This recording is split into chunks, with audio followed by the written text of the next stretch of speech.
So this is about the antagonizing spirit, Jezebel, and this world calls it having a narcissistic personality disorder a lot of the time. But she's talked about in First and Second Kings, and then they talk about the persecution of prophets, specifically Elijah, and she operates she/he, because it's a spirit. It can be anybody. Operates with manipulation and injustice. For example, like when I was in middle school, I was like, God, I really want to play alto saxophone, and I wasn't gonna pay for it because I'm in middle school, and my parents weren't gonna pay for it because they don't like me, and if they knew I wanted to play it, they wouldn't have got me one. So I didn't really pay for it, but I was just like, I want to play that. And then this lady, that was a friend of my mom's, told her that her daughter was getting braces and she was going to not play alto saxophone before. Like, she didn't want to play anymore, and she owned a saxophone. And she was like, hey, just called my mom up one day.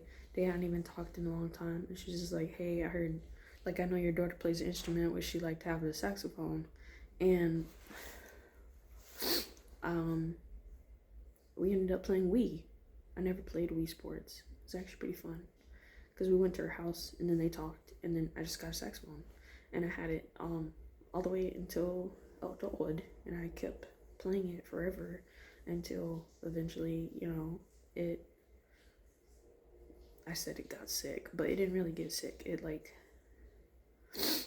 rusted because it was in a trunk because I was homeless and moving a lot.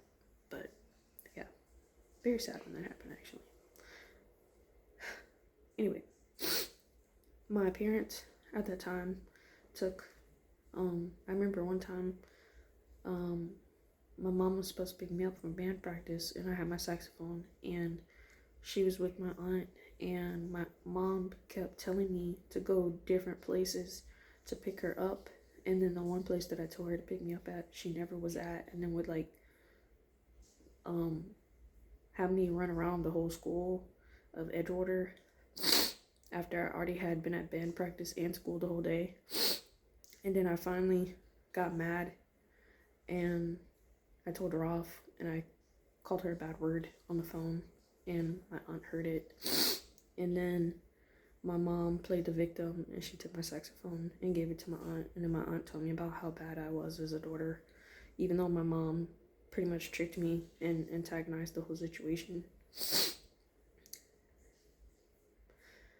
And then, not that I was right to curse my mom out, but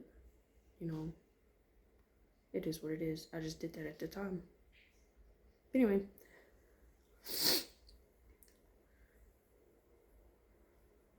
anyway, and then the second time that I was put in a situation was when I eventually ended up homeless, I wanted my saxophone from my room, even though it was my saxophone and it was given to me. My parents took it and hid it from me, and they actually called the lady after, I don't know, 15 years of me having a saxophone that she gave me. They tried to give it back because I wanted to keep it, even though it was already mine, because it was given to me by somebody else. They took it and they tried to give it back to say, we don't want it anymore, even though it was already mine. So they tried to manipulate the situation and cause injustice, but just like Jezebel does, just like she does in the Bible as well. And the lady was basically like, no, Stephanie can have it. And they were like, oh. So I had my saxophone. Still played it for a while though. It was very sad when it rusted. Very thankful for the person that gave it to me. I believe she passed away, but I was very thankful for her kindness, and I saw the blessing in it, and I still will never forget that, because it really helped me a lot to know that even though people closest to you don't really care about you sometimes, strangers can still help you and be kind to you, and God provides. So that's what that taught me. But anyway, seeking to undermine, what Jezebel also does is seeking to undermine and replace God's ways with her own will. Just like this story, like my parents tried to get rid of my saxophone, and then they didn't even get to do that because I ended up getting to keep it anyway. What else? They also did that with my clarinet too. I had it since I was in middle school, and they took that too.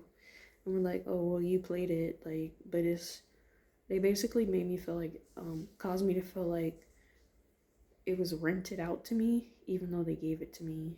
But once I didn't want to be controlled anymore, and then they were like, no, like, this is ours.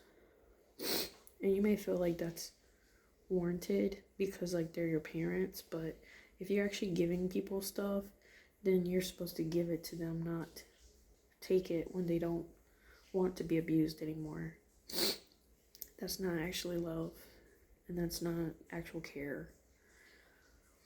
Anyway, but yeah, and then if you think about it, like, wanting to create scenarios where you get what you want, like these people that are using like these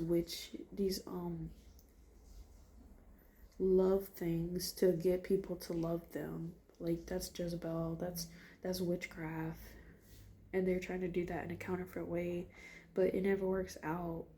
And then like they're trying to manipulate switch situations and then pretend like it's them, like it's all like woohoo, like this is all great, it's all perfect now. Like that's not how it works. And it's disrespectful to God and disrespectful to what he's building in people's lives that you're corrupting, as well as your own life, which you're interrupting to have a counterfeit fake purpose. So that's what Jezebel does, men and women, and you can read about it in 1st and 2nd Kings. See ya. God bless you.